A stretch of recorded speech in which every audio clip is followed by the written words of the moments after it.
Knock, knock. Who's there? William Shakespeare. He invented the knock, knock joke. The first iteration of the knock, knock joke in in English literature comes in Act 2, Scene 3 of Macbeth.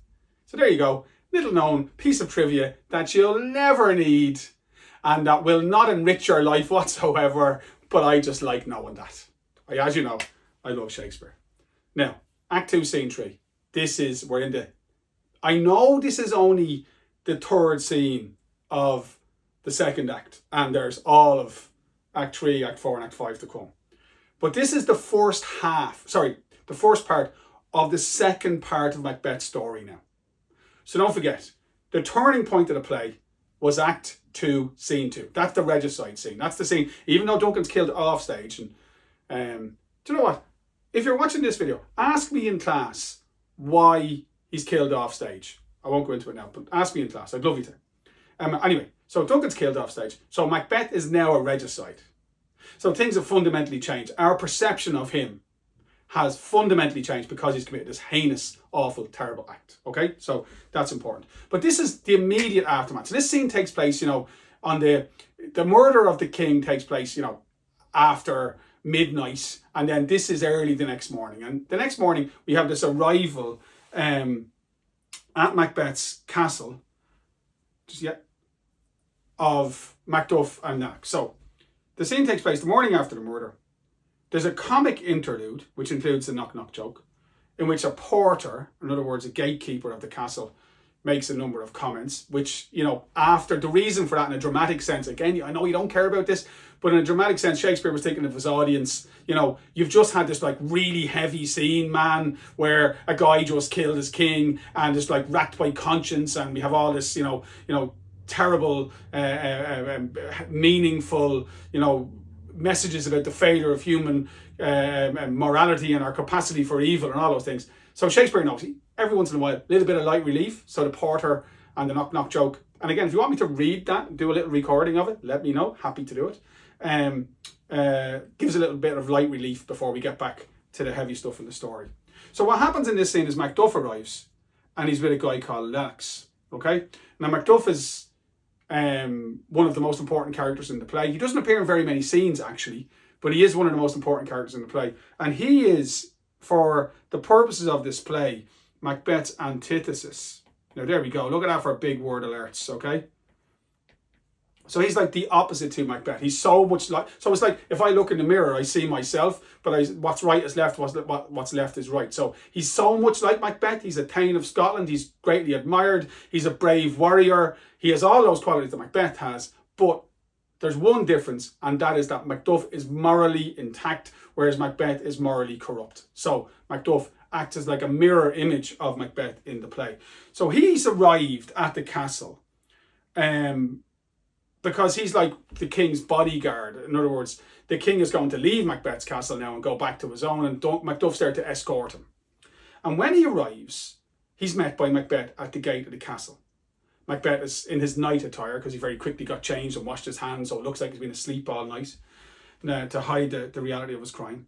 And during their little conversation, there's one of the most important parts of the play in terms of imagery. And during their little conversation, Lennox, this other nobleman, reports, and I'll show you the quotes in a moment, how there were weird things have happened in nature that night. There were very, very strange things happened.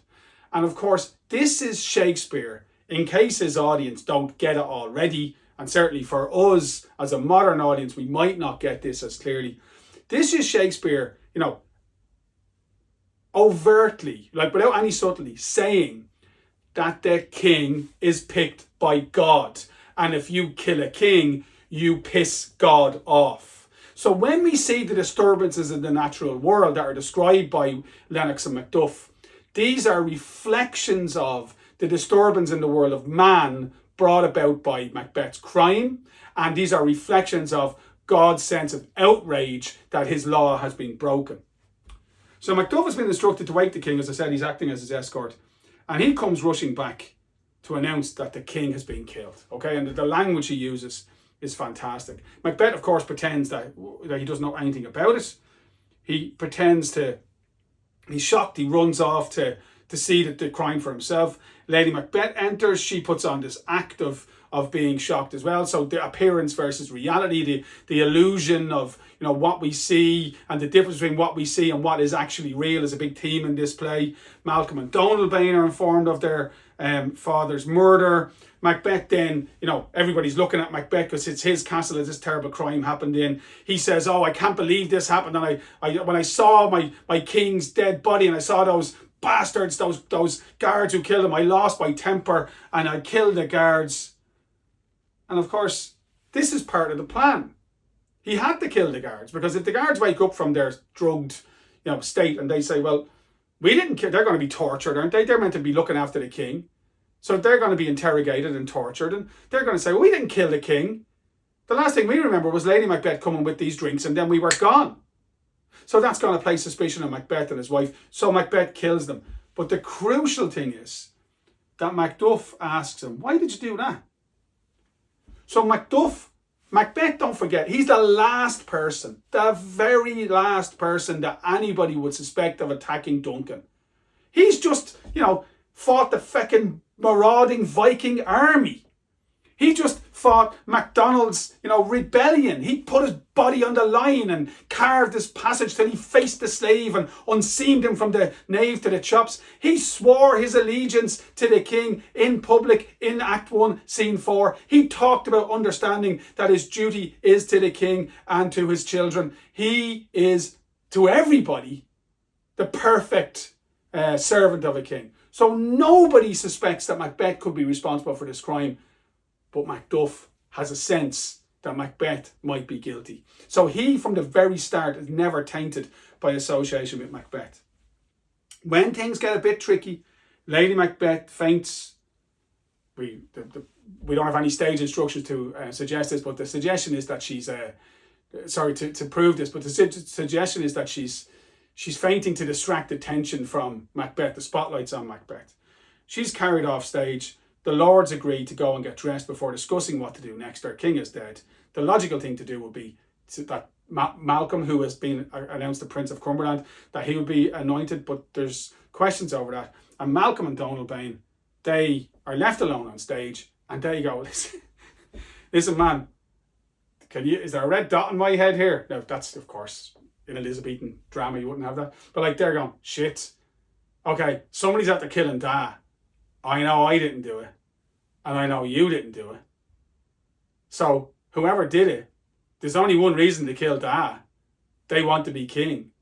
Now, if they want to be king, we're targets now, because we're in the way. As the king's sons, we are obstacles to whoever's willing to kill a king. And if they're willing to kill a king, they're certainly willing to kill us. And they both agree. Let's get the hell out of here. So Malcolm and Donalbain, they make a wise decision. Donalbain flees to Ireland. Always good. Okay, good choice, Donalbain. Malcolm flees to England. And even though running away makes them look as if they're guilty, that they, somehow bribed the guards, and when the gravity of their crime became apparent, they panicked and ran away. And Macbeth will use that to make them look like they're guilty. Even though you can say that, the fact is that Malcolm and Donalbain, particularly Malcolm, makes a wise decision here. His decision is stay alive. And that's what he does. So his composure and wisdom are significant attributes in a man who by the end of the play will be the King of Scotland. Great quotes here, folks. I just love this play. I tell you to learn them all. But here, what I'm doing in these scenes, and I said, I'm happy to sit down and do a Jack and Ori and read these scenes. If you can't get a sleep at night, to get my copy of the plays over here and just sit down and read them. I'm happy to do that. Just let me know if you'd like me to. But what I'm doing is I'm drilling into the scenes and picking out the quotes I think are really important for you to learn. The first one, wow. The night, this is Lennox, the night has been unruly. Where we lay, our chimneys were blown down. And as they say, lamentings heard in the air, strange screams of death. So this is all storm imagery. And of course, it reflects the sense. Remember Macbeth said the angels will plead trumpet-tongued against the deep damnation that was taken off. It reflects the idea that Macbeth has committed this terrible crime, disrupted the natural order, and things won't be right again until order is restored. Really important quote. And I'm sorry for labouring the point, but another really important quote. I love it. Shakespeare, most sacrilegious murder. That's the line, right? And you have to think about, why does he say most sacrilegious murder? Not just sacrilegious, but most sacrilegious murder. We'll come to that in a second. This is Macduff announcing his terrible discovery. He went into the king's bedroom. What did he find? The king's body butchered and lying in his own blood in his bed. Most sacrilegious murder hath broke ope the Lord's anointed temple and stolen hence the life of the building. Come on! Shakespeare, imagery, fantastic. But lads, think about the significance of those words, most sacrilegious murder. Sacrilege means offensive to God, against God's law. Now, all murder, all murder is against God's law because, the Ten Commandments say thou shalt not kill. So why is Duncan's murder most sacrilegious? So like extra, you want spicy? Here's extra spicy. You want it bad? Here's really bad, right? So you want sacrilege? Here's most sacrilege. Why is the king's murder most sacrilegious? Because it is a crime against a man, the person of Duncan who's killed. It is a crime against the nation, because as the king, that man represents the nation, and the health and wealth of the nation is attached to that man's well-being. And it's also, of course, a crime against God, because God chose that man to rule. That's the divine right of kings. So that's why it's a most sacrilegious murder, and that's why the images of a church being defiled and plundered are used by Macduff there. It's Shakespeare, heightening the horror of this crime. This isn't just any old killing. This is the killing of a king. Here's Macbeth in one of the funniest moments in the play. He goes in pretending to be, oh my God, it's terrible, Duncan. Oh, I love you, Duncan. Then he sees the guards, and he goes, oh, you bastards, and he kills them. We don't see any of that happens off stage. And he comes back out and he announces, oh, yet I do repent me my fury that I did kill them. Who can be wise, amazed, temperate and furious, loyal and neutral in a moment? No man. The expedition of my violent love outran the pauser. Come on. Please tell me you love this. What's he saying? Oh, I couldn't control myself. I know I shouldn't have killed them, because it would have been really good to interrogate them and find out what happened. But I love the king so much. I loved the king so much that when I saw them, I couldn't help myself, so I butchered them. That's an act of deception. It's not even a good lie, is it? But that's Macbeth. That's him giving his reason for killing the guards. And of course, Macduff immediately says, wherefore did you so? I haven't got that quote here, but Macduff says, what'd you do that for? And that's when the spotlight goes to Macbeth and everybody says, what did you do that for? He says, I killed them because I loved them. Which is hilarious, because the truth is, he killed him because he loves himself. He killed him because he wanted what he had. There's two great quotes in this scene that come at the end of the scene. Malcolm, and again, to do it, this is a lie here. See that there? That's a lie, okay? That's an example of deception in the play. And Malcolm also comments on the fact that they can trust nobody. When somebody kills the king, you don't know. You just... Whoever did it is not going to go around saying, yeah, I killed the king. They're all going to pretend to be, mourning the king. And Malcolm wisely observes, to show an unfelt sorrow is an office the false man does easy. Now that just chimes, Macbeth saying false face must hide what the false heart doth know, and Lady Macbeth's commentary about how it's really important to lie as well and put on an innocent face. So really, really intelligent observation from Malcolm. He's a minor character to start the play, but when he speaks, he's impressive, and he has to be, because we have to trust him at the end of the play that he will bring order to Scotland. Donalbain also gives us a great indication that the two brothers immediately suspect Macbeth. There's a great image here.